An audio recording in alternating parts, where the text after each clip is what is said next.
வாசிக்கலாம். உன்னத பாட்டின் புஸ்தகம் 5ஆம் அதிகாரம் 1வது வசனம். உன்னத பாட்டின் புஸ்தகம் 5ஆம் அதிகாரம் 1வது வசனத்தை வாசிங்க. என் சகோதரியே, என் சகோதரியே, என் மணவாளியே, என் மணவாளியே, நான் என் தோட்டத்தில் வந்தேன், என் தோட்டத்தில் வந்தேன், என் வெள்ளை போளத்தையும் என் கந்தவர்க்கங்களையும் சேர்த்தேன், என் தேன் கூட்டை என் தேனோடு புசித்தேன், என் திராட்சரசத்தை என் பாலோடும் குடித்தேன். சிநேகிதரே, புசியுங்கள், பிரியமானவர்களே, குடியுங்கள், பூர்த்தியாய் குடியுங்கள். நல்ல பிதாவே, இந்த வசனத்தின் மூலமா எங்களோடு நீ பேசும், நீ கிரியை செய்யும். இயேசுவின் நாமத்தில் பிதாவே, ஆமேன். எல்லாம் சேர்ந்து ஆமேன் சொல்லுவோம். ஆமேன்.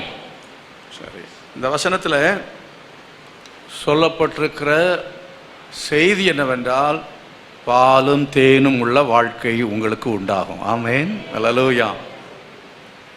நல்லா கவனித்து பாருங்கள், என்ன சொல்லப்பட்டிருக்கிறது? என் தேன் கூட்டை என் தேனோடு புசித்தேன், என் திராட்சரசத்தை என் பாலோடு குடித்தேன் என்று பாலும் தேனும் ஓடுகிற ஒரு தோட்டத்தை பற்றி இந்த வசனத்திலே கர்த்தருடைய ஆவியானவர் எழுதி வைத்திருக்கிறதை பார்க்கிறோம். இங்கே இந்த தோட்டம் என்பது என்ன என்பதை பார்க்க வேண்டும். இங்கே இது சொல்லுகிறவர் யார் என்கிறதை பற்றி பார்க்க வேண்டும். என் தோட்டம் என்று சொல்லுகிறார், இது யாருடைய தோட்டம் என்று நம்ம பார்க்க வேண்டும். என் சகோதரியே என்று உரிமையோடு அழைக்கிறார். இவர் யார்? என் சகோதரியே என்று ஏன் அழைக்க வேண்டும்? அதற்கு பிறகு என் மணவாளியே என்று அழைக்கிறார். அதாவது தேவனுக்கும் நமக்கும் உள்ள ஒரு உறவை அது காட்டுகிறது. இது அழைப்பது யார் என்றால், அதாவது தேவன் என்று நாம் அதை விளங்கிக் கொள்ள வேண்டும். அவர் நம்மை சகோதரியே என்று அழைக்கிறார், மணவாளியே என்று அழைக்கிறார். சரியா சொல்ல போனால், வார்த்தையாய் வெளிப்படுகிற தேவகுமாரனாகிய இயேசு கிறிஸ்துவை இது குறிக்கும். இயேசு கிறிஸ்து ஒரு பழைய ஏற்பாட்டிலையும் அவர் வார்த்தையாய் வெளிப்பட்டார். அவர் கர்த்தருடைய தூதனானவராய் தன்னை வெளிப்படுத்தினார். பல ரூபங்களிலே நீங்கள் பழைய ஏற்பாட்டில் இயேசு கிறிஸ்துவின் வெளிப்பாடை நீங்கள் பார்க்க முடியும். புதிய ஏற்பாட்டிலே அவர் மனுஷகுமாரன் என்ற நிலையிலே மாம்சத்திலே அவர் வெளிப்பட்டு மாம்சத்தில் அவர் காட்சி கொடுத்தார். இன்றைக்கு அந்த நிலைமையில் அந்த விதமாய் அவர் இல்லை. பழையது போல நீங்கள் போய் பார்க்கிற சமயத்தில் ஒரு தடியை பிடித்து கொண்டு ஒரு ஆட்டுக்குட்டியை வைத்துக்கொண்டு நிற்கிற ஒரு இயேசுவை நீங்கள் பரலோகத்தில் பார்க்க முடியாது. நீங்கள் இது கற்பனையில் ஃபோட்டோவில் பார்க்குற இயேசுவை அங்கே நீங்கள் பார்க்க முடியாது. அதை குறித்து நீங்கள் விளங்கிக் கொள்ள வேண்டும் என்றால் வெளிப்படுத்தின விசேஷத்தை படித்து பாருங்கள், அங்கே 1ஆம் அதிகாரத்தை படித்து பாருங்கள். மனுஷகுமாரனுக்கு ஒப்பானவரை கண்டேன் என்று சொல்லி செத்தவனை போல விழுந்தேன் என்கிறான். யார்? அவருக்கு சீஷனாக இருந்ததான யோவான். அவரை பார்த்து அவன் விழுந்தான் என்றால், தேவனை கண் பார்க்க மக்கள் பயப்பட்டு, நான் தேவனை கண்டேன் என்று நான் உயிரோடு இருக்க மாட்டேன் என்று பயந்திருக்கிறார்கள். அவ்விதமான அந்த பயம் அந்த பழைய ஏற்பாட்டு காலத்தில் மனுஷர்களுக்கு இருந்ததுபடினாலே அவரை பார்த்து அவன் விழுந்தான் என்று சொல்லி இருக்கிறது. பயந்து விழுந்தான், முகங்கப்புறம் விழுந்தான். இப்படி விழல. எப்படி விழுந்தான்? எப்படி விழுந்தான்? அப்படி சொல்ல காரணம் என்ன தெரியுமா? இப்போ நிறைய பேர் இப்படி விழுறாங்க. எப்படி விழுறாங்க? விழலைன்னா உங்களை வைக்க மாட்டான், தள்ளி உங்களை விழ வச்சாதான் அவனுக்கு திருப்தி. இப்போ நீங்கள் ஜபத்துக்கு வர்றீங்க, தள்ளி தள்ளி தள்ளி கொண்டு போனால் கடைசியில் இவன் வேறு வழியில் நம்ம விழுந்தா தான் அப்படின்னு விழுந்துருவீங்க பாருங்க. சில ஆட்கள் அந்த விழுறதுலையே என்னென்னா, தாங்கள் விழுந்து விட்டோம், ஒரு புதிய அனுபவத்தை அடைந்து விட்டோம் என்று மக்களுக்கு தங்களை ஒரு சிறப்பானவர்கள் என்று காட்டுவதற்காக, அவர்கள் மேலே ஏதோ வந்து இறங்கி விட்டது அப்படின்னு காட்டணுங்கிறதுக்காக அப்படி செய்கிறத பார்க்குறேன். போலியாய் எல்லா மதங்கள்லையும் அநேக ஆட்களை நம்ம பார்க்குறோம். தவறான வாழ்க்கை வாடுகிறவன் வந்து கீழே விழுந்துட்டான்னா அவன் ஒரு நல்லவனாய் மாறிவிட்டது போல ஒரு உணர்வு மக்களுக்கு கிடைக்குங்க அப்படி நினைக்கிறாங்கன்னு நினைக்கிறேன். அதனால நம்ம அதெல்லாம் குறித்து ஜாக்கிரதையாக இருக்கணும். இப்போ தேவன் மாம்சத்தில் அவர் வெளிப்பட்டவர். அவர் மாம்ச உறவை வெளிப்படுத்துவதற்காகத்தான் என்ன செய்கிறார்? அதாவது சகோதரியை என்று அழைக்கிறார். சகோதரன் என்று சொல்ல வெட்கப்படவில்லை. நம்முடைய முதற்பெயரானவரை உலகத்தில் பிரவேசிக்க செய்த போது இதற்குள்ள நான் போக விரும்பவில்லை. இதெல்லாம் நான் போன வாரங்களில் ஆன்லைனில் இதெல்லாம் பேசின விஷயங்கள், ஆகவே ஆழமான விஷயங்கள். ஆகவே இங்கே ஆண்டவர் சகோதரியே என்று அழைக்கிறதுக்கு காரணம் என்னன்னா, அவர் அந்த உறவை அவர் என்ன செய்கிறார், உறுதிப்படுத்துகிறார். ஏன் மாம்சத்தில் அவர் வெளிப்பட சகோதரன் என்று சொல்வதற்கு அந்த காரியங்கள் எல்லாம் என்ன என்று எல்லாம் நம்ம பார்த்தோன்னா அதில் நிறைய ஆழமான சத்தியங்கள் அடங்கி இருக்கிறது. அது மனசில் அப்படியே என்ன செய்கிறது, அழுத்தமாக நிற்குது. இதெல்லாத்தையும் சொல்லணும் போல. ஆனால் அதுக்குள்ளே சொன்னால் நீங்கள் இன்றைக்கி வீட்டுக்கு போக முடியாது. நிறைய விஷயங்கள் அதைத்தான் நீங்கள் எபிரேய நிருபத்தை படிக்கணும். எபிரேய நிருபத்தை படிங்க. அதான் எபிரேய நிருபத்திலேருந்து நான் பேசி கொண்டிருக்கிறேன். ரட்சிப்புண்டாவதுக்குன்னு சொல்லி எல்லா தலைப்பு ரட்சிப்புண்டாவது அதான் அடிப்படை. அந்த அடிப்படையிலேயே ரட்சிப்புண்டாவதுக்கு தேவன் என்ன செய்தார், ரட்சிப்புண்டாவதற்கு திருத்துவத்தில் முதல் நபர் என்ன செய்தார், ரெண்டாம் நபர் என்ன செய்தார், மூன்றாம் நபர் என்ன செய்தார், நம்ம என்ன செய்யணும், இதுதான் பைபிள் சொல்லுது. ஹல்லேலூயா, இவ்வளவுதான் விஷயம். ஆகவே அதை நம்ம படிக்கிற சமயத்தில் நாம் அதை சரியாக விளங்கி கொண்டு படித்து ரட்சிப்பை நாம் என்ன செய்யணும், அடைய வேண்டும். அந்த அடிப்படையில் தான் திருத்துவத்தின் ரெண்டாம் நபர் அவர் இந்த உலகத்தில் மாம்சத்தில் அவர் வெளிப்பட்டார். மாம்சத்தில் வெளிப்பட்டுவிட்டினாலே ஒரு விதத்தில் அவர் நமக்கு சகோதரனாக, அவர் நமக்கு சகோதரி, அதாவது சகோதரிகள் நீங்கள் என்ன செய்யலாம், அவரை உங்களை பார்த்து ஆண்டவர் என்ன செய்யறார், சகோதரியேன்னு கூப்பிடுறாரு. ஹல்லேலூயா. இன்னும் சொல்ல போன சபையை தேவன் பார்த்து எப்படி கூப்பிடுறாருன்னா சகோதரியே என்று கூப்பிடுகிறார். சபை அவருக்கு அவர் அப்படிப்பட்ட ஒரு உறவை அவர் கொண்டாடுகிறார். ஒரு பெண்ணாக, ஒரு ஸ்திரீயாக சபை வர்ணிக்கப்படுகிறது. அதே போல என்னவென்று சொன்னால் அவர் மணவாளியே என்று அழைக்கிறதை பார்க்கிறோம். இயேசு கிறிஸ்து இந்த உலகத்தில் வரும்போது சகோதரனாக அவர் நமக்கு தம்மை வெளிப்படுத்தினார். சகோதரனாக வந்தார். சகோதர உறவோடு கூட இந்த உலகத்தில் தன்னை வெளிப்படுத்தினார். அவர் வரும்போது, இனி வரும்போது அவர் மணவாளனாக வருவார். கர்த்தரை மகிமைப்படுத்துவோமா? ஆகினால் அவர் சகோதரியே மணவாளி என்று சொல்லுகிறார். அவர் சொல்லிவிட்டு அவர் என்ன சொல்லுகிறார், நான் என் தோட்டத்தில் வந்தேன் என்று சொல்லுகிறார். நான் என் தோட்டத்தில் வந்தேன். இப்ப என் தோட்டத்தில் வந்தேன் என்று அவர் உரிமையோடு அவர் சொல்லுகிறது எவ்வளவு ஒரு சந்தோஷமான காரியம். என் தோட்டம் என்பது எது, அவர் எதை குறிப்பிடுகிறார்? முதலாவது நம்முடைய உள்ளத்தை அவர் குறிப்பிடுகிறார். இதோ வாசற்படி நின்று கதவை தட்டுகிறேன், ஒருவேளை சத்தத்தை கேட்டு கதவை திறந்தால் நான் அவனுக்குள் பிரவேசித்து அப்புறம் அவனோடு கூட போஜனம் பண்ணுவேன், அவனும் என்னோடு கூட போஜனம் பண்ணுவான், பானம் பண்ணுவான், போஜனம் பண்ணுவான், எல்லாம் செய்வான். உள்ளால போனால் போஜனம் இருந்தால் தானே பண்ண முடியும். உள்ளால போனால் பாலும் தேனும் இருந்தால் தானே என்ன செய்ய முடியும், குடிக்க முடியும், புசிக்க முடியும். அதனால உள்ளால வந்த பிற்பாடு அவர் நம்மை பாலும் தேனும் உள்ள தோட்டமாக நம்முடைய உள்ளத்தை அவர் மாற்றி நமக்குள்ளாலே அவர் வாசம் பண்ணி ஐக்கிய கொண்டு அவர் நம்முடைய நமக்குள்ளே அவர் இருந்து அவர் சந்தோஷப்படுகிறார். கரங்களை வைத்து கர்த்தரை மகிமைப்படுத்துவார். அவர் உள்ளத்துக்குள்ளே வந்தவர் நம்முடைய வாழ்க்கையை தோட்டமாக மாற்றி, இருதயத்தை தோட்டமாக மாற்றி அவர் சொல்கிறார், சகோதரியே, என் மணவாளியே, என் தோட்டத்துக்கு நான் வந்து என்ன செய்தேன், என் வெள்ளை போளத்தையும் என் கந்த வர்க்கங்களையும் சேர்த்தேன், என் தோட்டத்தை என் தேனோடு புசித்தேன், என் திராட்சரசத்தை என் பாலோடும் குடித்தேன் என்று சொல்லுகிறார். மேலே உள்ள காரியங்களை சொல்வதற்கு அதுவும் எல்லாவற்றையும் சொல்ல நேரம் இல்லை. வெள்ளை போளத்தை சேர்த்தேன் அப்படின்றது அதெல்லாம் விளக்கத்தை இன்றைக்கி நான் கொடுக்கல.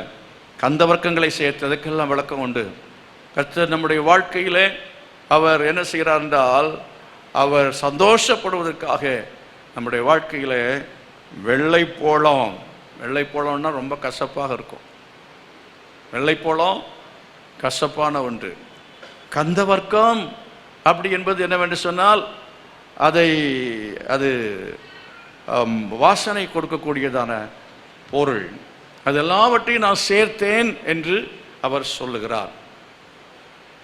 நீங்கள் கஷ்டப்பட்டாலும் கஷ்டத்தின் மத்தியில் அந்த கசப்பான வாழ்க்கையை நீங்கள் அடைந்தாலும் அந்த கசப்புலையும் நீங்கள் ஆண்டவரை துதிக்கிறதையும் ஆராதிக்கிறதையும் அவர் என்ஜாய் பண்றார். கர்த்தருக்கு ஸ்தோத்திரம். விசுவாசத்தில் உறுதியா இருக்கிறீங்க, அதை பார்த்து கர்த்தர் சந்தோஷப்படுறார். எத்தனை பேர் உங்க வாழ்க்கையில கர்த்தர் வர்ற சமயத்தில் உங்க வாழ்க்கையில் அவர் வெள்ளை போளத்தை அவர் காண்கிறார். வெள்ளை போளம் வேண்டான்னு சொல்றவங்க எத்தனை பேர்? கசப்பே வேண்டான்னு எத்தனை பேர் சொல்ல போறீங்க? அதுக்கு தானே நாங்கள் சபைக்கு வருகிறோம். அதை பற்றி 4 வார்த்தை சொல்லுங்க. எனக்கு வாழ்க்கையில் கஷ்டம் வராமல் எப்படி இருப்ப? இயேசு சொன்னார், உலகத்தில் உங்களுக்கு என்ன உண்டு? உபத்திரம் உண்டு, ஆனாலும் திடன் கொள்ளுங்கள், நான் உலகத்தை என்ன செய்தேன்? ஜெயித்தேன் என்று சொல்லுகிறார்.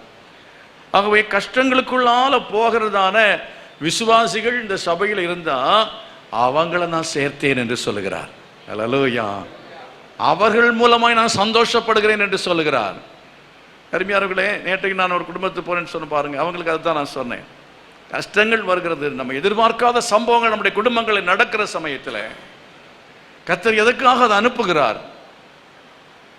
அந்த ஐயாவுக்கு 81 வயசு 82 வயசு சொன்னேன், உங்களையும் இதை பார்க்க வச்சு நீங்க விசுவாசத்தில் நிற்கிறீங்களா இல்லையான்னு உங்களை சோதிச்சு உங்களை அவர் எடுத்துக்கொண்டா பரலோகத்தில் உங்களுடைய மகிமை வித்தியாசமா இருக்கும். ஆமென். சோதனையை சகிக்கிற மனுஷன் பாக்கியவான், அவன் உத்தமன் என்று விளங்கின பின்பு ஜீவ கிரீடத்தை என்ன செய்வான்? பெறுவான். கர்த்தர் மேல் உன் பாரத்தை வைத்து விடு, அவர் உன்னை என்ன செய்வார்? ஆதரிப்பார். நீதிமானை ஒருபோதும், அப்போ நீதிமானுக்கு தள்ளாட்டம் என்ன செய்யும்? வரும். நீதிமானுக்கு பாரம் வந்து என்ன செய்யும்? அழுத்தும். நீதிமானுக்கு வரும் துன்பங்கள் அநேகமாயிருக்கும். கர்த்தர் அவைகள் எல்லாவற்றும் அவர் என்ன செய்வார்? எப்ப விடுவிப்பார்? துன்பங்கள் வந்த உடனேயே, பக்கத்தில் வந்த உடனேயே அவர் வந்து குறுக்கே நின்று விலக்கி ஓட்டி விடுவார். அப்படியா? வரும். தாவீது தான் எழுதுகிறார் 34ஆம் சங்கீதத்தில். வந்து எத்தனை வருஷம் அவன் கஷ்டப்பட்டான். யோசேப்பு எத்தனை வருடம் உபத்திரவத்துக்குள் போனான். சிறைச்சாலையின் அனுபவங்கள். அந்த விதமாய் வேதாகமத்தில் அநேகரை குறித்து பார்க்கிறோம். ரூத்தின் புஸ்தகத்தில் ரூத்தின் அனுபவம், நகோமியின் அனுபவம், எஸ்தர் புஸ்தகத்தில் எஸ்தருடைய அனுபவம், இப்படி ஒவ்வொரு இடங்களையும் நம்ம பார்க்கிறோம் அல்லவா? இந்த கந்த வர்க்கங்களை சபையிலே தேடும்படி வருகிறார். இந்த வெள்ளை போளங்களை தேடும்படி இந்த சபையில வருகிறார். எத்தனை பேர் வெள்ளை போளமா இருக்க விரும்புறீங்க? அல்லேலூயா. கசப்பான அனுபவங்கள், பாடுகள், துன்பங்கள், இவைகள் மத்தியிலேயும் நீங்கள் என்ன செய்கிறீர்கள் என்று சொன்னால், கர்த்தருக்கு ஏற்ற ஒரு வாழ்க்கை வாழ்கிறவர்களா இருக்கிற உங்களைத்தான் சேர்த்து கொள்ளும்படி கர்த்தர் இயேசு சீக்கிரம் வரப்போகிறார். ஆமென். அல்லேலூயா. இயேசு சீக்கிரம் வந்து அந்த வெள்ளை போளத்தை எல்லாம் சேர்த்து கொள்வார். கந்த வர்க்கங்களை எல்லாம் என்ன செய்வார்? அவர் சேர்த்து கொள்வார். எத்தனை பேர் நீங்க கந்த வர்க்கமா இருக்கிறீங்க? எத்தனை பேர் நீங்க வாசனை திரவியங்களாக இருக்கிறீங்க? நல்ல வாசனை கொடுக்கிற ஒரு பொருளாக இருக்க வேண்டும். ஆண்டவர் இயேசு இந்த உலகத்தில் வர்ற சமயத்தில் நாறிப்போன சில நாற்றம் பிடித்தவைகளை எடுப்பதற்கு வரவில்லை. இந்த உலகத்தில் வாசனை திரவியங்கள் போல இருக்கிற அநேக ஆட்களை கர்த்தர் சேர்த்து கொள்ளும்படியாய் அவர் சீக்கிரம் வரப்போகிறார். ஆண்டவரை மகிமைப்படுத்துங்க. சில ஏர்போர்ட்டில் போய் சும்மா அப்படி வர வழியில் அங்கே நிறைய வச்சுருப்பான். என்னென்னா அந்த பர்ஃப்யூம்ஸ் இல்லைன்னா அந்த காலேஜின் வச்சுருப்பான். அப்போ அதை பார்த்து கொஞ்சம் அடிக்க சொன்னால் நல்ல மனமாக இருக்கும். அதை டெஸ்ட்டுக்கு அடிக்கலாம், ஃப்ரீயாக அடிக்கலாம். அப்படியே வரும்போது அப்படி ஒரு அடி அடிச்சுட்டு வந்துடுறது. கர்த்தருக்கு ஸ்தோத்திரம். சும்மா தானே கிடைக்குது. விலையை கேட்டால் வாங்க முடியாது. சொல்லுவான் $100 130 சொல்லுவான், 230 சொல்லுவான். $100 எத்தனை ரூபாச்சு? 8000 சில்லறை. நம்ம இந்தியன் பண்ணுது 8000 ரூபா 10,000 ரூபா கொடுத்தா தான் ஒரு பாட்டில் வாசனை திரவியம் கூட கிடைக்கிறது. அப்போ அந்த வாசனை திரவியம் எப்படி வரும் தெரியுமா? அது சும்மா சாதாரணமாக வரப்போகிறதில்ல. ரோஜா மலர்ண்டா ரோஜா மலர்ந்து எத்தனையோ ப்ராசஸ் பண்ணணும். இதே போல் எத்தனையோ மலர்களாக இருக்கலாம். பல காரியங்களை வைத்து அவர்கள் ப்ராசஸ் பண்ணி தான் அதை வந்து எடுக்கிறதுனால தான் அவ்வளோ விலை. ஒரு சின்ன துள்ளி விட்டா போதும், அப்படியே ரூம் எல்லாம் என்ன செய்யும், மணமா இருக்கும். பிரதர், இந்த பெர்ஃப்யூம் எங்க வாங்கினீங்க, ரொம்ப மணமா இருக்கே. சிஸ்டர், எங்க வாங்கினீங்க, எங்க மணமா இருக்கேன் அப்படின்னு சொல்லக்கூடிய அளவில் அந்த ரூமில் கெட்ட வாசனை இருந்தால் அதெல்லாம் முற்றிலுமாய் நீங்கி போகக்கூடிய அளவில் அந்த அறைக்கு வாசனை கொடுக்கக்கூடியதான கந்த வர்க்கம். கரங்களை வைத்து கர்த்தரை மகிமைப்படுத்தும். ஹல்லேலூயா. சபை எவ்வளோ மோசமான சபையாக இருந்தாலும் நீங்கள் வந்ததுனால இந்த சபை அது வாசனை உள்ள சபையாய் மாறிவிட வேண்டாம். உங்கள் மூலமாக இந்த சபை என்ன செய்ய வேண்டும், நல்ல பெயர் வாங்கணும், நல்ல பெயர் வாங்கணும். நீங்க குடும்பத்துக்கு ஒரு மருமகளா வந்ததுனால அந்த குடும்பம் நல்ல பெயர் எடுக்கணும். நீங்க மருமகனா வந்ததுனால சொல்ல முடியுமா, நான் அந்த வீட்டுக்கு மருமகனா வந்ததுலேருந்து இந்த குடும்பத்துக்குடைய பெயரே மாறிவிட்டது, பழைய பெயரெல்லாம் போய் புதிய பெயர், நல்ல வாசனை உள்ள ஒரு பெயர் அந்த குடும்பத்துக்கு இப்போ இருக்கிறது, அந்த குடும்பம் ஆசீர்வதிக்கப்படுகிறது அப்படி எத்தனை பேர் சொல்ல முடியும்? கை உயரில் பார்த்தீங்களா? அந்த குடும்பத்துக்கு நான் எப்போ கால் வச்சனோ அதோ கதியாக போச்சு.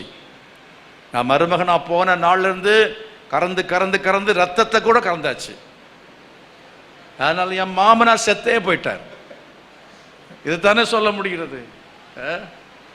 போய் நல்லா இருந்த அந்த மனைவியை நாசமாக்கி, எப்படி இருந்தா, நல்லா இருந்தா, இப்போ குச்சி போல மாறிட்டா. அப்படியா? அவங்கெல்லாம் பார்த்து கண்ணீர் வடிக்கிறாங்க.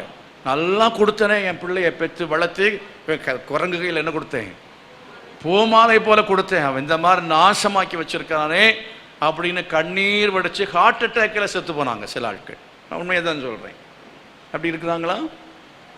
உங்கள் குடும்பத்தில் நீங்கள் ஒரு மருமகனா இல்லை ஒரு மருமகளா அந்த குடும்பத்தில் வந்தால் அந்த குடும்பம் அது வாசனை வீசுகிற, அது எல்லா கெட்ட காரியங்களும் அது மாறி போய் அங்கே இந்த குடும்பத்தில் நறுமணம் வீச வேண்டும். கரங்களா சேர்த்து கர்த்தரை மகிமைப்படுத்துங்கள். ஹல்லேலூயா. இந்த அனுபவங்களை கர்த்தர் தருவாராக. கை வைத்துக்கள். ஆண்டவரே, இப்படி உண்டாகணும். நான் ஒரு ஆஃபீஸுக்கு போனேன், வேலைக்கு போனேன்.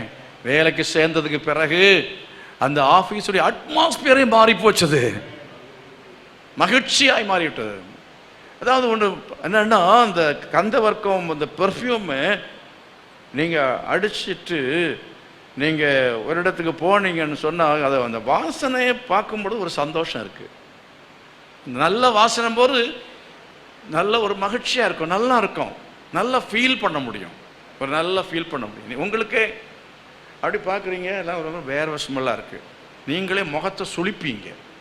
ஆனால் அதே போல் நல்ல, அதாவது இப்போ அதிகமாக நான் சில சமயத்தில் சில ஒரு பர்ஃப்யூம் அடிப்பேன், நல்ல வாசனையாக இருக்கும், ரொம்ப பிடிக்கும், எனக்கும் பிடிக்கும். நான் இந்த முறை போகும்போது அதோட விலை என்னன்னு கேட்டேன். 130 $170 சொன்னாங்க, பயங்கர விலை. அது எனக்கு பிரதர்லாம் சொன்னால், நான் அவங்களுக்கு ஒரு ஒரு காலேஜின் வாங்கி கொடுக்குறேன், நீங்கள் அடிங்க, ரொம்ப நல்லா இருக்கும்ண்ணா. அதெல்லாம் வேண்டாம், அவள் கிஃப்டாக எனக்கு கொண்டு வந்து கொடுத்தான், அதை பத்திரமா வச்சு அப்பப்போ கொஞ்சம் அடிச்சுக்குவேன். கர்த்தருக்கு ஸ்தோத்திரம். அவளை விலை கூட்டினது அது என்னென்ன அடிக்கும்போது நமக்கு ஒரு நல்ல ஒரு ஃபீலிங். எங்கே எவ்வளோ வேர்வை வந்தாலும் அந்த வேர்வைக்கே வேர்வை ஓவர் கம் பண்ணி அந்த அந்த வாசனை வரும். அப்போ அந்த வேர்வை வந்து வெளிப்படாது, இந்த வாசனை தான் வெளிப்படுகிறது. ஆகவே அந்த விதமான ஒரு அனுபவத்தை நீங்கள் அடைய வேண்டும் என்று சொல்லி கர்த்தர் விரும்புகிறார். கர்த்தருடைய சபையிலே அப்படிப்பட்டதான கந்த வர்க்கங்களும் கந்த வர்க்க அதாவது வெள்ளைப்போளங்களும் சபையிலே உண்டாக வேண்டும், இருக்க வேண்டும் என்று சொல்லி கர்த்தர் விரும்புகிறார். அது மாத்திரமல்ல, அடுத்த அந்த கீழே வாசியுங்கள். என் தேன் கூட்டை என் தேனோடு என்ன செய்தேன், புசித்தேன். ஆண்டவருடைய சந்தோஷம் அவர் புசிக்கிறதுல சந்தோஷம், இந்த வாசனையில சந்தோஷம். அது மாத்திரமல்ல, ஆண்டவர் இயேசு கிறிஸ்து, ஆண்டவர் வந்து வெள்ளைப்போளத்தில் அவருக்கு என்னது சந்தோஷம். அது நம்முடைய கேரக்டர், அதாவது நம்முடைய சுபாவத்தில் அவர் சந்தோஷப்படுகிறார். அது மட்டும் இங்கே அவர் புசிக்கிறதுல சந்தோஷம். நம்ம அவருக்கு அவருடைய பசி ஆற்றக்கூடியவர்களாக நாம் இருக்கணும். நம்முடைய குடும்பம் அவருடைய பசி ஆற்றணும். நம்முடைய சபை அவருடைய பசி என்ன செய்யணும், ஆற்ற வேண்டும். ஆண்டவருடைய பசி என்ன? நீங்கள் அறியாத ஒரு போஜனம் உண்டு அப்படின்னார். யார்கிட்ட சொன்னார்? சீஷரிடத்துல சொன்னார். அப்படி சொல்ல காரணம் என்ன? அவர்கள் போஜனம் வாங்க போயிருந்தார்கள். ஆண்டவர் அவரிடத்தில் சொல்லுகிறார். எதை பற்றி சொன்னார்? அங்கே சமாரியா ஸ்திரீயுடைய அந்த சமாரியா ஸ்திரீ அவளிடத்திலே அவர் பேசி கொண்டிருக்கிறார். யாக்கோபின் கிணற்றண்டையிலே உட்கார்ந்திருக்கும் பொழுது அவர் சொன்னதனுடைய அர்த்தம் என்னவென்றால், இந்த ஆத்துமாக்களுடைய ரட்சிப்பு, இந்த ஆத்துமாக்கள் அவங்க பாவத்திலிருந்து மனம் திரும்பி அவர்கள் ஒரு நல்ல பரிசுத்த வாழ்க்கையை அடைந்து அவர் பரலோகத்துக்கு வர வேண்டும். அந்த தேவ சுத்தத்தை அதை நான் நிறைவேற்றணும். அதுதான் போஜனம். ஆமென், ஹல்லேலூயா. ஒரு ஆத்மாவுக்கு சுவிசேஷத்தை சொல்லி நம்ம அவர்கள் அழைத்து கொண்டு வருவோம் என்றால் அதுதான் அவருக்கு தேன். அதுதான் அவருக்கு தேன். இந்த சபையை அவருக்கு ஒரு தேன் கூடா இருக்கணும். அந்த சபை ஒரு தேன் கூடாக இருக்க வேண்டும். நம்முடைய இருதயம் அவருக்கு ஒரு தேன் கூடாக இருக்க வேண்டும். நம்முடைய இருதயத்தில் என்னன்னா ஆத்துமாக்கள் ஆத்துமாக்கள் ஆத்துமாக்கள் அப்படிங்கிற அந்த ஒரு பாரத்தை உடைய ஒரு விசுவாசி இருப்போம் என்று சொன்னால் கர்த்தர் நமக்குள்ளே வந்து அவர் என்ன செய்வார் என்றால் அவர் போஜனம் பண்ணுவார், அவர் புசிப்பார், குடிப்பார், அவர் சந்தோஷம் அடைவார். அர்த்தம் அவர் மகிழ்ச்சி அடைவார். நமக்குள்ளே வரும் பொழுது நாம ஒரு எம்டி ஒரு வனாந்தரமாக இருப்போம் என்று சொன்னார். நம்ம எந்த விதமான அது ஒரு வீட்டுக்குள்ள போற சமயத்தில் ஒண்ணுமே இல்லாத ஒரு வீடு, உட்கார்றதுக்கு நல்லா இருக்க இல்லை. அதே போல வீட்டில் போனால் சாப்பிட்றதுக்கு ஒன்றுமே இல்லை. எங்கே பார்த்தாலும் என்ன தொங்கிட்டு இருக்கோம்? வலையான். அது வலை தொங்கிக் கொண்டிருக்கிறது. அப்படியெல்லாம் தொங்கிக் கொண்டிருக்கிறது வைத்துக் கொள்ளுங்கள். நீங்கள் அப்படி ஒரு வீட்டில் போனால் எவ்வளோ நேரம் உட்கார்ந்துருப்பீங்க? நான் சந்தோஷப்பட்டேன், ரொம்ப மகிழ்ச்சியாக இருந்தேன் அப்படி சொல்லுவீங்களா? சொல்ல முடியுமா? அப்படி ஏதாவது வீட்டுக்கு போனால் எவ்வளோ சீக்கிரமாக அந்த வீட்டை வெளியே வரலான்னு தான் நான் இருப்பேன். அவ்வளோ சீக்கிரமாக வெளியே. ஆண்டவர் நம்முடைய வாழ்க்கையில் அவர் வந்தவர் சந்தோஷப்படணும். கர்த்தரை மகிமைப்படுத்துவோம். ஹல்லேலூயா. அவர் உள்ளால வர சமயத்தில் நம்மளோட வீடு அது அலங்கரிக்கப்பட்டதாக இருக்க வேண்டும். நம்முடைய வீட்டில் வந்தாச்சுன்னா அவர் புசிக்கிறதுக்கு என்ன இருக்கணும்? தேன் இருக்கணும். அவர் குடிக்கிறதுக்கு என்ன இருக்கணும்? பால் இருக்கணும். எத்தனை பேர் அவர் தேனை புசிச்சாராம்? அது எப்படி தேனை புசிக்க முடியும்? தேன் யாரா புசிச்சிருக்கீங்களா? பார்த்தது கூட இல்லை. ஒரிஜினல் இங்கே கிடைக்காதுங்க. ஒரிஜினல் அப்படின்னா அந்த தேன் கூட்டை எடுத்து அப்படி சாப்பிடும். எங்கள் வீட்டில் வலது பக்கத்தில் கொஞ்சம் அதாவது நிறைய இடங்கள் உண்டு. அங்கே என்னன்னா தேன் பெட்டி வச்சுருந்தோம் அந்த நாட்களில். தேன் பெட்டி, அதில் தேனை பிடிச்சிட்டு தேனியை பிடிச்சிட்டு அதில் நாங்கள் வச்சு என்ன செய்வோம்? வளர்த்தணும். அப்போ தேனியை பிடிக்கிறதுல நான் பெரிய ஆள். எப்படி பிடிக்கணும்னு தெரியும். இந்த ராணி ஈயை கண்டுபிடிக்கணும். எங்கேயாவது மரத்தில் ஏறி ராணி அப்படியே மேலே எப்போது வரும், எப்போது மேலே அப்படி வரும். அப்போ அப்படியே இந்த ராணி ஈயை பிடிச்சிட்டு அதை கைக்குள்ளே வச்சுட்டு இருந்தால் அத்தனை ஈ என்ன செய்யணும்னா அந்த நம்ம கைக்குள்ளே இருக்கிற ராணியினுடைய அந்த வாசனை அதுங்களுக்கு தெரியும். எல்லாம் என்னன்னு அந்த கையில் சுற்றிக்கிடும். அசைக்காமல் ஆற்றாமல் அசைக்காமல் இருக்கணும். எல்லாம் வந்துடும். கொஞ்சம் வந்துட்டுன்னா அப்புறம் அப்படி நீங்கள் கொஞ்சம் ஒன்று வராட்டா கூட அந்த தேன் அதை கொண்டு அந்த தேன் கூட்டில் அந்த பெட்டியில் வச்சுட்டா கொஞ்ச நேரத்தில் அதெல்லாம் கலைஞ்சிரும். கலைஞ்சி என்ன செய்யும்னா எல்லாம் ஒன்றன் பின் ஒன்றா ஓடி ஓடி ஓடி ஓடி இந்த பெட்டிக்குள்ளே உள்ளெல்லாம் நுழைஞ்சிரும். அதுதான் அந்த தேனியை பற்றி நம்ம நிறைய படிக்கணும். தேன் கூட்டை நிறைய படிக்கணும். தேன் கூட்டில் என்னன்னா அந்த தேன் ஈ என்ன ராணி இருக்கு பாருங்க. இந்த ராணி ஈக்கு தனி வாசனை உண்டுன்னு சொன்னேன். இந்த ராணி ஈக்கு இந்த வாசனை உள்ளது போல வாசனை இருந்தால் வேலைக்கார ஈ விட்டவே விடாது. அதை சுற்றி நின்று என்ன செய்யும்? மீதி காரியத்தை பார்த்துக்கிடும். அதே போல் ஒரு சபையில் யார் தலைவராக இருக்கிறாங்களோ, எல்லாம் ஒரு லீடராக இருக்கிறாங்களோ, ஒரு செல் லீடராக இருக்கிறாங்களோ, ஒரு ஏரியா லீடராக இருக்கிறாங்களோ, ஒரு ரீஜன் லீடராக இருக்கிறாங்களோ, அவங்ககிட்ட சீழ் வடியக்கூடாது. கர்த்தருக்கு ஸ்தோத்திரம். அவங்களுக்குள்ள என்ன இருக்கணும் தெரியுமா? பாலும் தேனும் கந்த வர்க்கமும் இருக்கணும். அதே போல பலவிதமான கசப்பான அனுபவங்கள் கூட கடந்து சென்று விசுவாசத்தில் வெற்றி வீரனாய் வாழ்ந்திருக்க வேண்டும். இப்படிப்பட்டதான அனுபவங்கள் உள்ளதான ஒருவன் தான் தலைவனாக என்ன செய்ய முடியும்? அவன் தான் ராணி ஈயா இருக்க முடியும். அப்படிப்பட்ட இந்த ராணி எங்க இருந்தாலும் தானாகவே தேனீக்கள் என்ன செய்யும்? வந்து சேர்ந்துடும். கரங்களை கொட்டி கர்த்தரை மகிமைப்படுத்தால் அல்லேலூயா. தேனீக்கள் போல விசுவாசிகள் என்ன செய்வார்கள்? வந்து சேர்ந்து விடுவார்கள். அது அந்த லீடர்ஷிப் குவாலிட்டியை எவ்வளவு டெவலப் பண்றோமோ அதை பொறுத்து தான் ஆத்துமாக்கள் என்ன செய்வார்கள்? வந்து சபையிலே அவர்கள் சேருவார்கள். எத்தனை பேர் விசுவாசிக்கிறீங்க? அல்லேலூயா. வேதத்தில் நீங்க பாருங்க, அப்போஸ்தலர் நடவடிக்கையின் புஸ்தகத்தில் 6ஆம் அதிகாரத்தில் வாசிக்கும் பொழுது அந்த 2 கீழே 3 வசனங்கள் நினைக்கிறேங்க. வாசிக்கிற சமயத்தில் அங்கே அப்போஸ்தலர்கள் சொல்லுகிற வார்த்தையை கவனித்து பாருங்கள். என்ன சொல்லப்பட்டிருக்கிறது? வாசிங்க பார்க்கலாம். ஆதலால் சகோதரரே பரிசுத்த ஆவியும் ஞானமும் நிறைந்து நற்சாட்சி பெற்றிருக்கிற 7 பேரை உங்களில் தெரிந்து கொள்ளுங்கள். அவர்களை இந்த வேலைக்காக ஏற்படுத்துவோம். நாங்களோ ஜெபம் பண்ணுவதிலும் தேவ வசனத்தை போதிக்கிற ஊழியத்திலும் இடைவிடாமல் தரித்திருப்போம். நாங்கள் என்ன செய்ய மாட்டோம்? வீடு விசிட்டிங் எல்லாம் போக மாட்டோம். நாங்களோ ஆனா வேற வீடு விசிட்டிங் போற பாஸ்டர்ஸ்கள் இருக்கிறார்கள். அது வேலைக்கார ஈக்கள். நாங்கள் ராணி ஈக்கள். ராணி கூட்ட விட்டு என்ன செய்யாது? போகவே போகாது. அது கூட்டுக்குள்ளே இருந்து முட்டை போட்டுக்கிட்டே இருக்கும். அல்லேலூயா. இது முட்டை போடும். நாங்களோ ஜெபம் பண்ணுவதிலும் வேதத்தை தியானிப்பதிலும், ஜெபம் வேத வாசிப்பு இது 2 இல்லாம இங்க ஞாயிற்றுக்கிழமையில வந்து இங்க கதை அடிச்சா நீங்க என்ன பண்ணுவீங்க? அங்க என்ன வெளிப்படணும்? இந்த ஜெபம் பண்றதான பாஸ்டர், வேதத்தை வாசிக்கிற பாஸ்டர் இருந்தா வசனம் வெளிப்படும். கரங்களை வைத்து கர்த்தரை மகிமைப்படுத்துமா. அந்த வசனம் என்ன செய்யணும்? வெளிப்படணும். வார்த்தைகள் வெளிப்பட வேண்டும். வெளிப்பாடு, ரெவலேஷன். சபையிலே ரெவலேஷன். என்டர்டெயின்மெண்ட் பண்ற சபை ரொம்ப நாள் நிற்காது. ஆடுற ஆட்டம் பாடுற பாட்டெல்லாம் கொஞ்ச நாள் ஓஞ்சிரும்.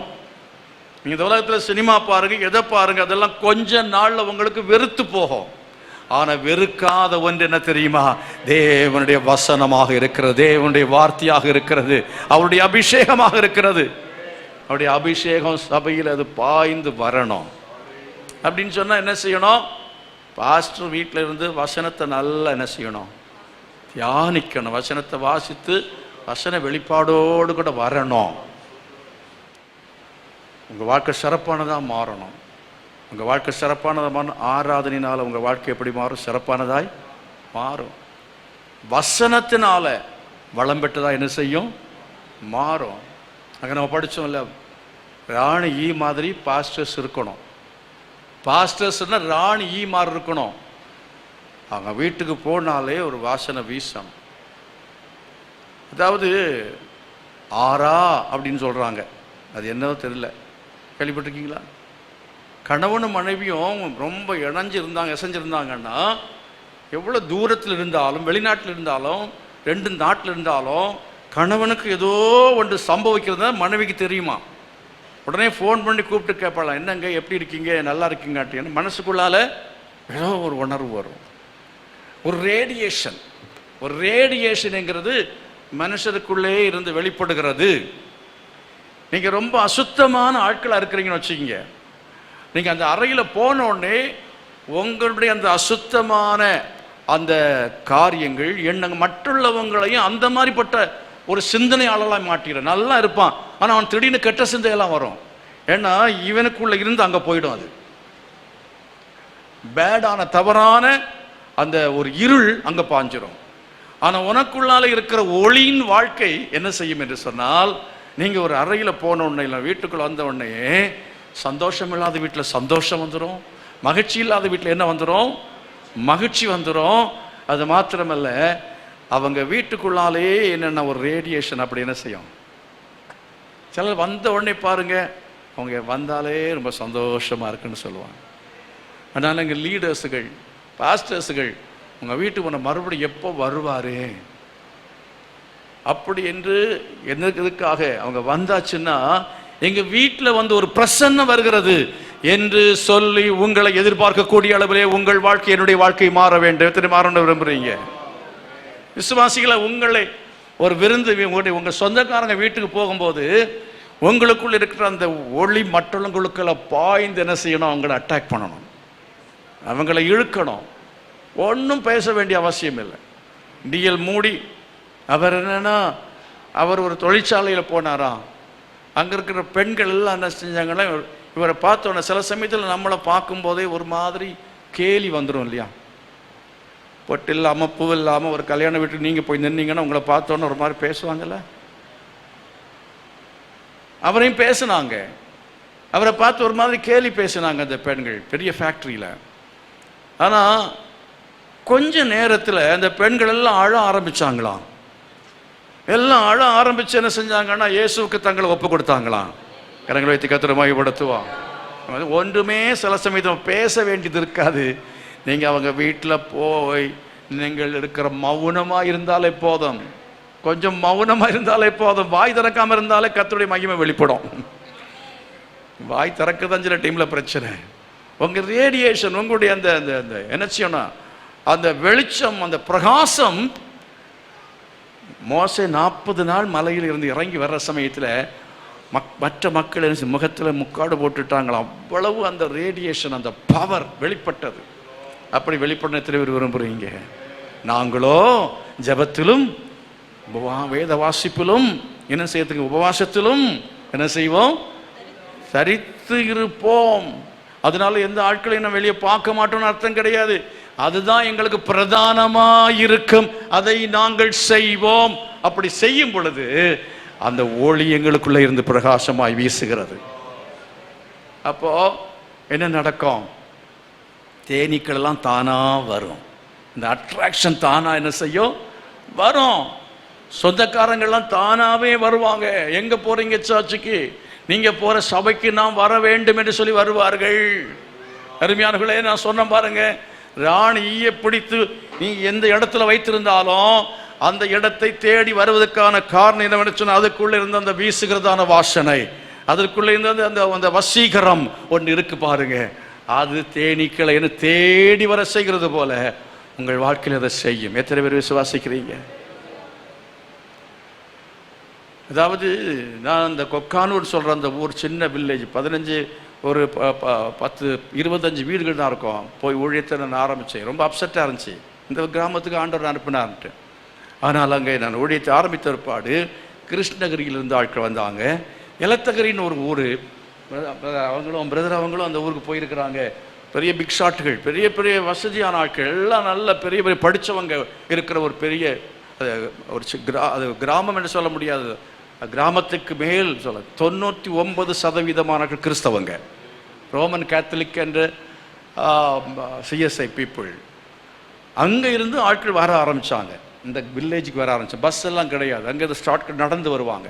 கிருஷ்ணகிரியில் இருந்து இறங்கி கந்திக்குப்போன்ற சில இடத்துல இறங்கி அங்கேருந்து 1 கிலோமீட்டர் 1.5 கிலோமீட்டர் சில பேர் நடந்து வருவாங்க, இல்லைன்னா 2 வீலரில் வருவாங்க. அங்கே கிருஷ்ணகிரிலேருந்து இப்போ இடம் பத்தல. அப்புறம் நான் சொன்னேன், இனிமேல் நம்ம என்ன செய்யலாம், இங்கே இருந்து வர்ற ஆட்களை விட, இருக்கிற ஆட்களை விட அங்கே இங்கிருந்து வர்ற ஆட்கள் அதிகமாக இருக்கிறாங்க. கிருஷ்ணகிரியிலேயே ஒரு இடத்த பார்த்து அங்கே நம்ம சபையை அங்கே நடத்துவோன்னு சொல்லி நான் சொன்னேன். அப்படி தான் கிருஷ்ணகிரியில் நான் அந்த நாட்களில் ஒரு 3.5 வருஷம் அங்கே ஊழியம் செஞ்ச போது ஆண்டவர் அங்கே ஒரு நல்ல சபையை கொடுத்தா. இன்றைக்கு அந்த சபை இருக்கிறது. கரங்களை வைத்து கர்த்தரை மகிமைப்படுத்துவோம். ஹல்லேலூயா.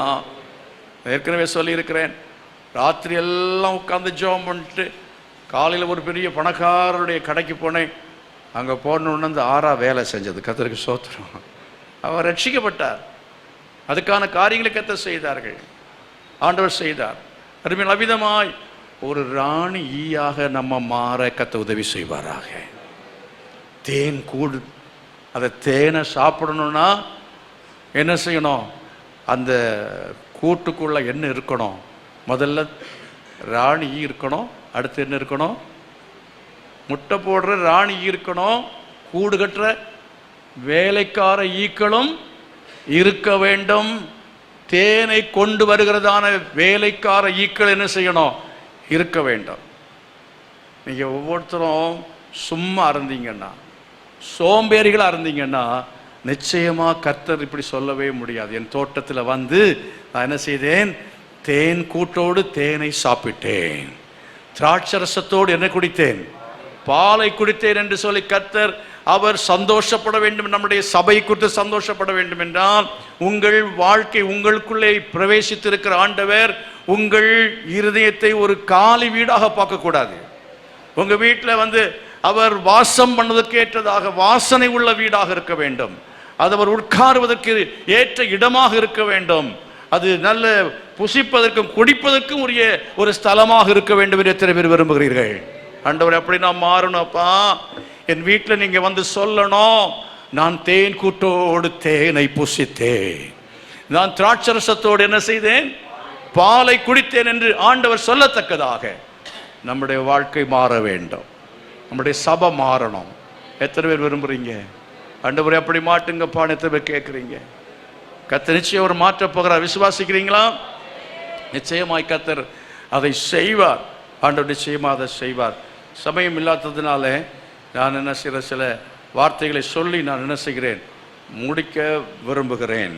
அருமையாளர்களே, இந்த அனுபவங்கள் உண்டாக வேண்டும் என்றால் என்ன செய்ய வேண்டும் என்பதை வேதத்தில் சொல்ல, அதை இன்னொரு நாளில் பேசினா தான் அது சரியாக இருக்கும்னு நினைக்கிறேன். இன்றைக்கி நான் அதை உங்களுக்கு வாஞ்சையை தூண்டி விடும்படியாக ஒரு வசனத்தை வாசித்து நான் முடிக்கிறேன்.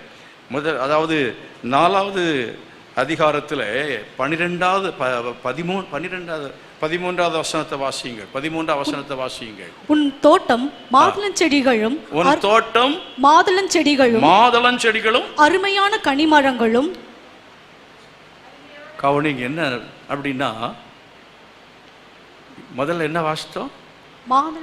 என் செடிகளும், என் தோட்டம், என் சகோதரியே, என் மணவாளியே, என் தோட்டம்னாரு. இப்ப என்ன சொல்றார் பாருங்க. அதுக்கு முன்னால் என்ன சொல்றார் பாருங்க? உன் தோட்டம், உன் தோட்டம். நாம், அதாவது நீங்க ஏதேன் தோட்டத்தை பாருங்க. கர்த்தர் என்ன செய்தார் என்றால், அவர் தோட்டம் அவர் தோட்டமா இருந்தது. அந்த தோட்டத்தை ஆதாமுடைய கையிலே ஆண்டவர் கொடுத்து என்ன செய்தார்? இதை நீ பண்படுத்த வேண்டும், இதை காக்க வேண்டும், இதை நீ இதை என்ன செய்?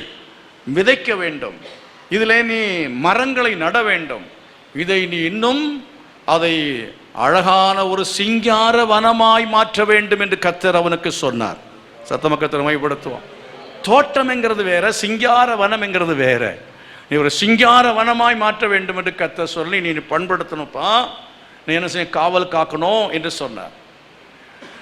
ஆனால் ஆதாம் அதை செய்யவில்லை. ஆதாம் அதை செய்யாமல் போனான். அது வனாந்தரமாய் மாறி போகக்கூடாதுங்கிறதுக்காக இருந்ததும் கெட்டு போகக்கூடாதுன்னு சொல்லி வெளியே அடித்து துரத்திட்டார். கர்த்தருக்கு ஸ்தோத்திரம். அல்லேலூயா. சபையை கெடுக்கிற, தோட்டத்தை கெடுக்கிற குழிநரிகளையும் அப்புறம் சிறுநரிகளையும் நமக்கு பிடியுங்கள். சில சமயத்தில் சில சபைகளை பார்த்தீங்கன்னா, விசுவாசிகள் அப்படிங்கிற போர்வையில், ஊழியக்காரனுங்கிற போர்வையில் இருந்து சபையை நாசம் பண்ணுகிற ஆட்கள் நம்ம பார்க்க முடியும். அதை சொல்ற, எப்படி நம்ம பண்படுத்த முடியும்? எப்படி நம்ம சரிப்படுத்த முடியும்? நீங்கள் 58வது அதிகாரத்தில் ஏசாயா தீர்க்கதரிசியின் புஸ்தகத்தில் படிக்கிற சமயத்தில் அங்கே ஒரு வசனம் உண்டு. என்ன வசனம் தெரியுமா? உபவாசித்து நம்ம ஜெபிக்கிற வேளையிலே, உபவாசித்து ஜெபிக்கிற வேளையிலே 58 அதிகாரம் 11 வசனம் சொல்கிறது, கர்த்தர் உன்னை நித்தமும் நடத்தி மகாவறட்சியான காலங்களில் உன் ஆத்துமாவை திருப்தியாக்கி உன் எலும்புகளை நினமுள்ளதாக்குவார். நீ நீர்ப்பாய்ச்சலான தோட்டத்தை போலவும் வற்றாத நீரூற்றை போலவும் இருப்பா என்று சொல்லி இருக்கிறது. கர்த்தர் மையப்படுத்தும். ஹல்லேலூயா. அப்படி திரும்பி இருக்க விரும்புறீங்க? அங்கே என்ன செய்யணும் தெரியுமா? உபவாசித்து செபித்து நம்ம பண்படுத்தணும். என்னெல்லாம் பொறுக்க வேண்டிய கற்கள் இருக்கிறதோ எல்லாத்தையும் நம்ம பொறுக்கணும். பள்ளங்களெல்லாம் என்ன செய்யணும்? சமமாக்கப்பட வேண்டும், உயர்த்தப்பட வேண்டும். மேடுகளெல்லாம் சமமாக்கப்பட வேண்டும். மேட்டிமைகள் தகர்க்கப்பட வேண்டும். தாழ்வு மனப்பான்மைகள் நீக்கப்பட வேண்டும். எல்லா குறைவுகளும் நிறைவாக்கி கர்த்தர் நம்மை ஒரு சிங்கார வனமாக மாற்றுவாராக. நம்முடைய சபையை சிங்கார வனமாய் மாற்றுவது கர்த்தர் உங்களை பயன்படுத்துவாராக. எல்லாரும் எளிமை, இப்போ சமயம் முடிந்து விட்டது. எல்லாரும் எளிமை நிற்கலாம். ஓ ஹல்லேலூயா. கர்த்தருடைய சமூகத்தில் கேளுங்க, ஆண்டவரே என்ன அதுக்காக பயன்படுத்துங்கப்பா. மாற்றம் அடையணும், நான் மாற்றம் அடையணும். கர்த்தருடைய தோட்டம் அது ஆண்டவர் உன் தோட்டம். ஹல்லேலூயா, உன் தோட்டம். எல்லாரும் எளிமைதில்லைங்க, உட்கார்ந்துருக்கிற ஆட்களை எளிமைதில்லைங்க, எல்லாரும் எளிமைந்து கரங்களை வைத்து ஆண்டவர் சமூகத்தில் ஓ ஹல்லேலூயா. நமக்கு உத்தரவாதம் உண்டு. நம்முடைய வாழ்க்கை அவர் பார்த்துக் கொள்வார் என்றால், அவர் நமக்குள்ளே வாசம் பண்ணுகிறவர் நம்மில் சந்தோஷப்பட வேண்டும் என்றால், நம்ம குடும்பத்திலே அவரை ஏற்றுக்கொண்டோம், அவர் வீட்டின் தலைவர், அவர் நம்மளே சந்தோஷப்பட வேண்டும் என்று சொன்னார். நம்முடைய குடும்பம் ஒரு சிங்காரவனமாய் மாற வேண்டும். கைகளை வைத்து கேளுங்க, ஆண்டவரே அப்படின்னு மாற்றுவீராக, மாற்றுவீராக, மாற்றுவீராக. ஓ ஹல்லேலூயா, தேங்க் யூ ஜீசஸ். உமக்கு ஸ்தோத்திரம், உமக்கு ஸ்தோத்திரம். சத்தமா ஸ்தோத்திரத்தோட ஜெபம் பண்ணி கேளுங்க. சத்தமா அழுது ஆண்டவரை கேளுங்க. நான் உபவாசிக்கணும்ப்பா, நான் ஜெபிக்கணும்ப்பா, நான் வேதத்தை வாசிக்கணும்ப்பா, என் வாழ்க்கையை நான் சரிப்படுத்தணும் ஆண்டவரே, என் வாழ்க்கைக்கு சரிப்படுத்தணும் ஆண்டவரே. ஓ என் என்னுடைய இருதயம் ஒரு தோட்டமாய் மாறட்டும், என் வாழ்க்கை ஒரு தோட்டமாய் மாறட்டும், என் பிள்ளைகளுடைய வாழ்க்கை ஒரு தோட்டமாய் சிங்காரவனமாய் மாறட்டும், என் சபை ஒரு சிங்காரவனமாய் மாறுவதாக. நலத செடிகள் உண்டாக வேணும், மாதள செடிகள் உண்டாகணும், கனிவிரு மரங்கள் உண்டாக வேணும், மருதோண்டி செடிகள், நலத செடிகள், நலதம், குங்குமம், வசம்பு, லவங்கம், சகலவிதமான தூப வர்க்கங்களும், வெள்ளைப்போள செடிகளும், சந்தன விருட்சங்களும், சகலவிதமான செடிகளும் உள்ள சிங்காரவனமாய் மாறுவதாக. கரங்களை கொட்டி கர்த்தருடைய சமூகத்தில் ஆவியானவரே, பரிசுத்த ஆவியானவரே எங்களுக்குள் இறங்கி வாரும். பரிசுத்த ஆவியானவரே எங்கள் சபையிலே நீர் ஊற்றாய், நீர் ஆண்டவரே சுரந்து நீர் நதியாய் பாய வேண்டும் ஆண்டவரே. இன்னொரு நதியாய் புறப்பட்டு 4 நதிகள் 4 நதிகளாகாது தேசத்தை போய் சந்தித்தது போல. ஓ ஹல்லேலூயா, தேசத்தை செழிப்பாக்கத்தக்கதாக எங்கள் சபையை பயன்படுத்துங்க, எங்களை பயன்படுத்துங்க, என் குடும்பத்தை பயன்படுத்துங்க என்று சொல்லி கேளுங்க. கர்த்தர் நிச்சயமாய் நம்மை ஆசீர்வதிப்பாராக. ஹல்லேலூயா, உமக்கு ஸ்தோத்திரம், உமக்கு ஸ்தோத்திரம். ஒரு வசனத்தை நீங்க நான் பார்க்கிறோம். அந்த தோட்டம் அப்படிலாம் செழிப்பா இருக்கிறதுக்கு ஒரு காரணம் உண்டு. அந்த காரணம் என்ன தெரியுமா? அங்கே ஜீவ ஊற்று இருந்தது, அங்கே நதி பாய்ந்தது. அந்த நதி நமக்குள்ளே இருந்து எழும்பணும். எத்தனை பேர் விரும்புறீங்க? எத்தனை பேர் விரும்புறீங்க? ஆண்டவரே நதி எனக்குள்ளே வந்து வரணும் அப்பா, ரட்சிப்பின் ஊற்று எனக்குள்ளே இருந்து சுரந்து வெளிப்படணும், அந்த ரட்சிப்பு ஒரு நதியாய் பாயணும். அது வரை நான் அமர்ந்திருக்க மாட்டேன், நான் சும்மா இருக்க மாட்டேன் என்று சொல்லுங்க. தோட்டங்களுக்கு நீரூற்றும் ஜீவ தண்ணீர் துறவும் லீபனோனிலிருந்து ஓடி வரும் வாய்க்கால்களும் உண்டாயிருக்கிறது என்று அந்த வசனத்திலே நான் வாசிக்கிறேன். 4ஆம் அதிகாரம் 15ஆம் வசனத்திலே சொல்லி இருக்கிறது போல பரிசுத்த ஆவியாகிய நீரூற்று, ஆமென், ஹல்லேலூயா, எல்லாருக்குள்ளாலையும் இருக்கிறது. அது நதியாய் மாறட்டும் என்று சொல்லி எல்லாரும் தேவ சமூகத்திலே கரங்களை உயர்த்தி ஜெபியுங்கள், கரங்களை உயர்த்தி ஜெபியுங்க. அந்த பரிசுத்தாவின் அபிஷேகத்தை பெற்றுக்கொள்ளுங்கள், இந்த நிறைவை பெற்றுக்கொள்ளுங்கள். ஓ ஹல்லேலூயா, உமக்கு ஸ்தோத்திரம். Thank you Jesus, உமக்கு நன்றி செலுத்துகிறோம்.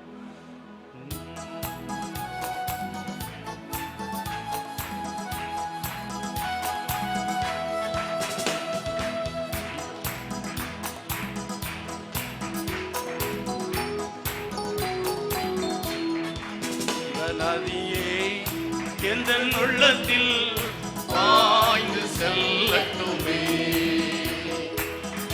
நதியே எந்த உள்ளத்தில் பாய்ந்து செல்லட்டுமே, மாம்சத்தின் எண்ணங்கள் எல்லாம் என்னில் மறைந்து போகட்டுமே, மாம்சத்தின் எண்ணங்கள் எல்லாம் என்னில் மறைந்து போகட்டுமே. எல்லாரும்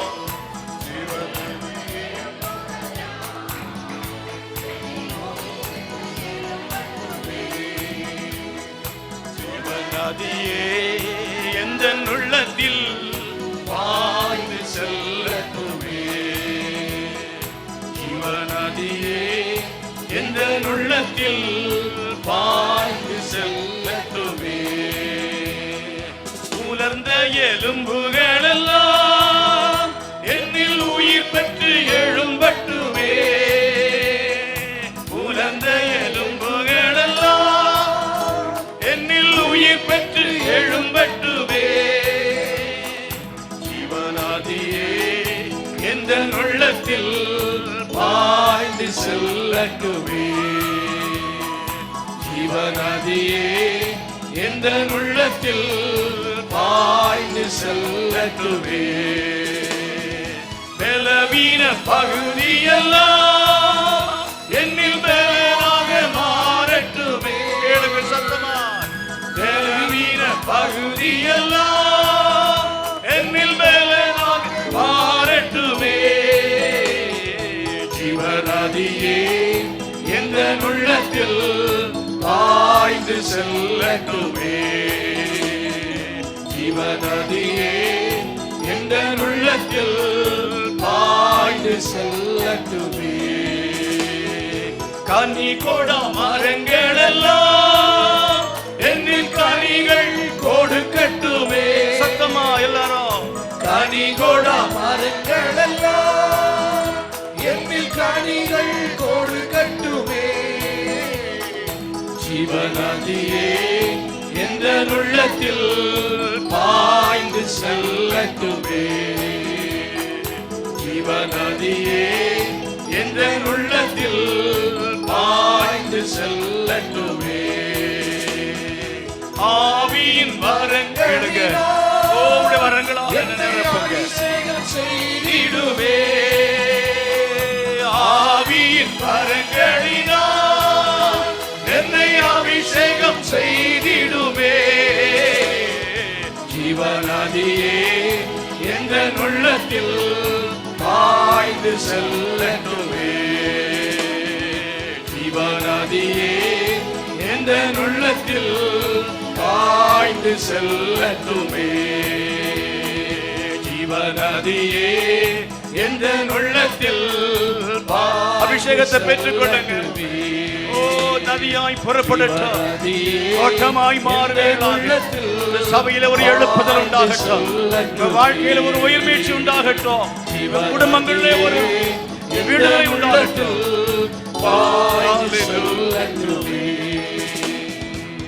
அப்படி நன்றியோடுமை துதிக்கிறோம். ஒவ்வொருவரும் ஆண்டவரே நீ சந்தோஷப்படுகிற, நீ வாசம் பண்ணுகிற ஆண்டவரே, நீ கர்த்தாவே மகிழ்ச்சியாய் குடியிருக்கிற ஒரு தோட்டமாய் ஒவ்வொருவருடைய வாழ்க்கை மாறட்டும். ஓ ஹல்லேலூயா. பால் தேனையும் புசிக்கிற ஒரு ஆண்டவரே அனுபவம் ஆண்டவரே ஒவ்வொருடைய வாழ்க்கையில உண்டாகட்டும். நேர் சந்தோஷப்படுகிற வாழ்க்கை உண்டாகட்டும். இப்படி செய்ய போறதுக்காக உமக்கு ஸ்தோத்திரம். இயேசுவின் நாமத்தில் பிதாவே, ஆமென். என்னுடைய கர்த்தர் இரட்சகருமாய் இருக்கிற இயேசு கிறிஸ்துவின் கிருபையும் பிதாவாகிய தேவனுடைய அன்பும் பரிசுத்த ஆவியானுடைய அந்யோன்யமும் சமாதானம் பாதுகாவல நம் அனைவரோடும் சகல பரிசுத்தவான்களோடு கூட இன்று நிலைத்திருப்பதாக.